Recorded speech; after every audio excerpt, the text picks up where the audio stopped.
మన దేశం మీద దాడి జరిగి మన దేశ ప్రజల్ని ఉగ్రవాదులు చంపితే మన దేశ ప్రధాని పక్క దేశాల పర్యటనలకు వెళ్ళి చెప్పే డైలాగులు, నేను బరువెక్కిన గుండెతో వచ్చాను, నిండిన కడుపుతో వచ్చాను అని చెప్పి ఇలాంటి సెంటిమెంట్ డైలాగులు చెప్తుండే. ఎందుకు? మన దేశంలో ఉన్న ఎలక్షన్లు దృష్టిలో పెట్టుకొని. వేరే దేశ అధ్యక్షులను కానీ ప్రధానమంత్రులను కానీ చూసుకుంటే వాళ్ళు ఏదైనా పర్యటనలో ఉంటే అప్పుడు గినక దేశం మీద దాడి జరిగితే సడన్ గా పర్యటన కూడా రద్దు చేసుకొని వాళ్ళ సొంత దేశాలకు వెళ్ళిన మంత్రులను కానీ అధ్యక్షులను కానీ అదే ప్రధానమంత్రులను కానీ అధ్యక్షులను కానీ చూసినాం మనం. ఈ మధ్య రీసెంట్ గా చూసినాం.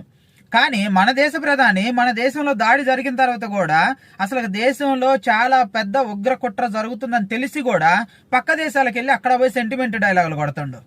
ఇంకేమనుకోవాలి? మన దేశ ప్రధాని చాలా గ్రేట్ కదా, ఇలాంటివన్నీ చేసే గొప్ప ప్రధాని కదా.